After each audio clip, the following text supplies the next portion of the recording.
So another fixed sign, Leo fixed, Taurus fixed. So again, very incompatible, intense conflicts, but can be firm and long lasting. This energy, just like this one, you're going to take, with the squares, it's always going to take a lot of conscious effort to kind of reach from, especially for Leos, from here to here. Because a fire person, again, is all in there, in another realm. With the air is an air realm, the fire is going to be in a fire realm of inspiration.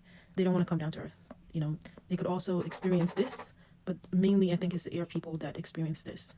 So Taurus might feel a threat to their security from Leos, and Leos can be dominating and overwhelming and also overbearing to Earth or Taurus placements. So fire is much more powerful than Earth, especially fixed fire is even more powerful than Earth, so more powerful than these two placements. So Leo and Taurus is going to get into some big fights before they come to a solution.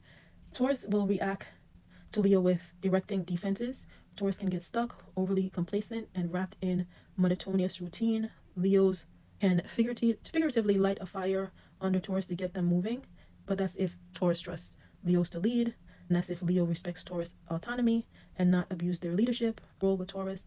Taurus can experience excitement in life. Leo can inspire and provide a sense of purpose for Taurus when life, especially for Taurus when life becomes dull and centered around daily tasks that leads to accumulating security, which is all Tauran people like.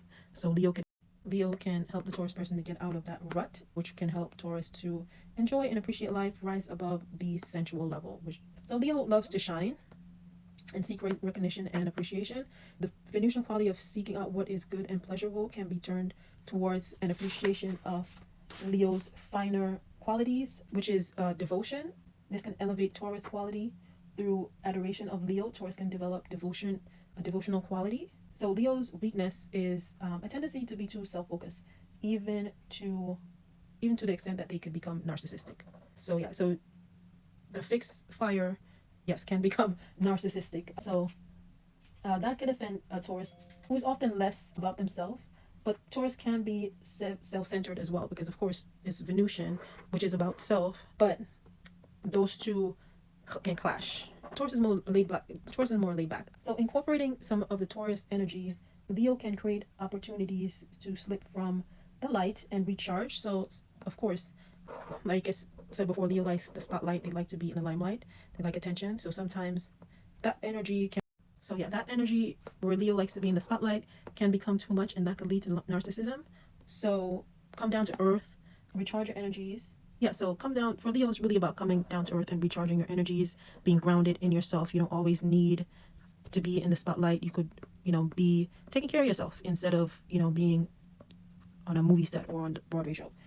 So fire needs earth as not, to rapidly, fire needs earth to not to rapidly explode in the air. You need to come down to earth. Otherwise, fire and the air energies, you start exploding. But Leo can also point the light and shine the way for Taurus. So sometimes you need to come down to earth. Sometimes for Taurus, you need to, it's like a lot of this stuff, and I've said it before, I think, it's about creating some type of balance with the energies, and you personally have to know, when you need to balance those energies. We're all different. As a Leo myself, I find coming down to earth very, very useful for me. Like I said, all the signs kind of need that before they go to anything else. To me, you got to come down to earth, realize that you're a human person, you're in a human body, you're on a earth, you're in a physical plane. You're not up in the air, you're not up in fire, you're not up in water. You're here. So you need to come here always before you go anywhere else. So now we're going to deal with the earthy earth, the trine. So these energies are Virgo and Capricorn. These should be relatively easy to incorporate. Taurus and Capricorn, we'll go over that first. So Taurus and Capricorn are fundamentally compatible. They have common grounds associated with earth elements. Capricorn and Taurus share practical, down-to-earth approach to life. Both tend to appreciate caution, conservative, which is conservative meaning the well-worn path, going down the same path, something that's tried and tested and proves to be true. Attitude towards life. They have affinity for concrete and sensate things. Taurus is the experiential and Capricorn is the construct. So those are two different forms of relating, experiential and construct, to the world, but they mutually are appreciated by the both of them. So their disharmonious aspect is because Taurus is experiential, so they always want to go the same path. And I'm going to say a word here that I think is going to be funny. It's funny to me, at least. So Taurus is always going kind of like, because they're, experiential, they want to go the same path. So for a Capricorn, that's always going to seem like it's going nowhere. Taurus is going to seem unmotivated to rise up. They don't seem like they want to rise out of their hedonistic indulgence or routine. Like, Taurus view Capricorn, Capricorn views Taurus as they don't want to make something of themselves. When Capricorn engage with experience, they want to form it into something, in accordance with their goals and their ambitions. So Capricorn is success driven, they're extremely success driven, and may perceive Taurus, because they want to go down the same path all the time, as losers. Because of that, Capricorn is going to view Taurus because they're, monotonous. They don't want to rise out of routine to get anything else. But Taurus, relaxed and contented, smell the roses approach, may relieve the stress of Capricorn, because even though that monotonous energy, because Taurus, wants to be on the go, wants to be on the move, they're a cardinal sign, so they want to take that energy, the earth energy, and turn it into something. Whereas Taurus just wants to keep going with that energy. That's their routine. That's what they want to go with. Capricorn is going to take that energy and make something of it. So, but you can't always be on the go all the time. You need sometimes to take some time and take care of yourself, and that there's more to life. Taurus is going to remind Capricorn there's more to life than just the quest for recognition, climbing the ladder to success. So yeah, so it's just about respecting. The negative aspect is about just respecting each other. The need for, if you're going to incorporate, if you're Taurus, you're going to incorporate some Capricorn energy. So maybe kind of get out of the monotonous kind of routine that you like to be in, and strive for something better. And for Capricorn is coming more down to earth, and not everything is about gaining something. So that's that. So let's look at, okay, I was like, did I miss something? Yeah, so let's look at, oops, no, I made a hole in there. So let's look at Virgo, another earth sign. So fixed and mutable earth, which is also compatible.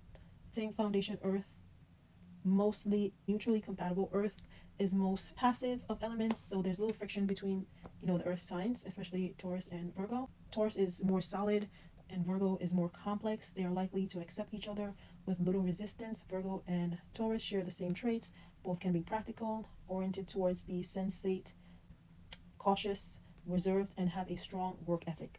So the trine between these two is a spirit of harmony and free flow of energy. Taurus supports Virgo by appreciating their qualities, and Virgo provides supports for Taurus, such as dutiful provisions, firmness, and strength, always there and enduring.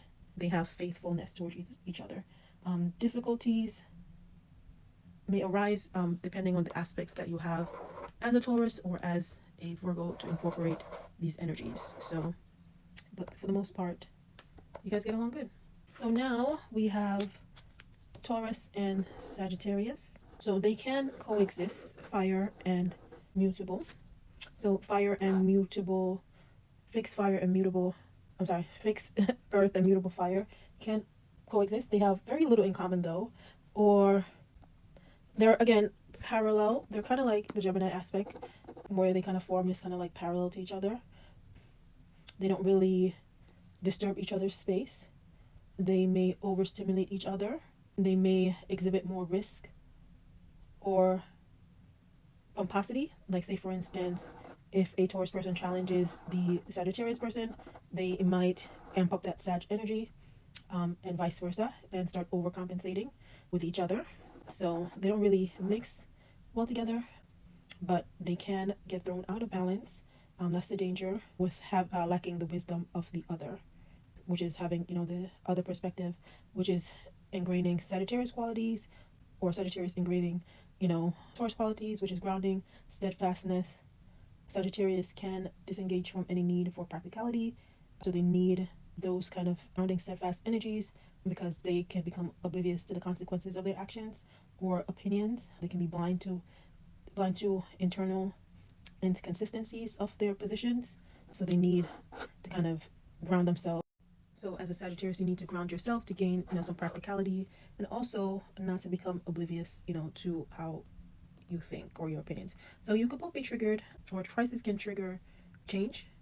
So when there's a trigger, there's usually a resolution, right? You get a trigger and you try to reach a resolution, which is usually to integrate the qualities of the two signs to gain balance. So you both need to balance each other out. In this case, Sagittarius need to ground. There's also transformative qualities to these two. So in order to gain, or in order to integrate, it's not just to understand, but to transform, to correct the flaws of the other, especially in Sagittarius, since we're talking about Sagittarius, because since they are kind of parallel to each other, the energies, they don't integrate any of the energies. Like if you're opposite, you can see the other energies. In this case, when you're parallel, sometimes you're just going about your way. So there's going to be a need for transformation with this quincunx between Sagittarius and Taurus.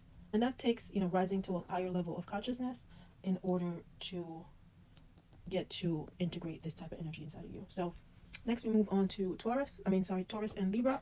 So these are two Venusian signs. One is air, one is earth, fixed earth and cardinal air. They're kind of incongruous, of course, ruled by the same planet. They could trigger each other in perpetual tension, never reaching a crisis stage, never feeling relief completely. There's a disconnection, also disassociation between each other. Again, there's a parallel play. It's like they exist in their own worlds. Taurus is physical, Libra is social, focusing on matters of fairness, justice, and harmony. If there's a crisis, one will try to bring the other to a state of balance. Libra becomes socially accommodating that material comforts and abundance, physical security is placed in jeopardy. So Libra needs to take that, not just focus on sociability or being social, and not to discard, material comforts. They also need to attend to their body, even though they're ruled by Venus. They could, because they're air sign, they still are in their heads, so they need to attend to day-to-day needs. So with Libra, there's usually an issue, or there's a force element that comes into play for them to be brought back to material concerns. They usually have to examine themselves to see where they went off course in order to correct fixing that aspects of themselves. So that's the new moon, or you can utilize just this energy in general. I would say for each sign, we all need Taurus Venusian energy, which is mundane kind of routine, which is coming down to earth, coming into our bodies, having a routine, having some practicality, just coming into earthly elements and getting to know your earthly self. As a fire person, that was kind of hard for me to kind of do. I'm not an air person, really. I'm not a water person, so I don't know essentially how like a water person would feel.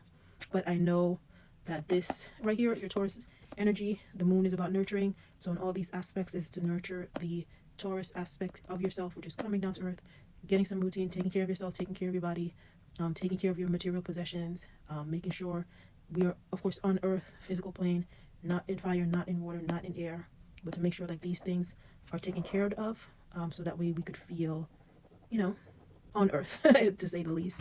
Anyways, so make sure you like and follow for more. And ciao. Have a great Taurus moon day. And I'll see you on the next full moon, which should be in Sagittarius. Ciao.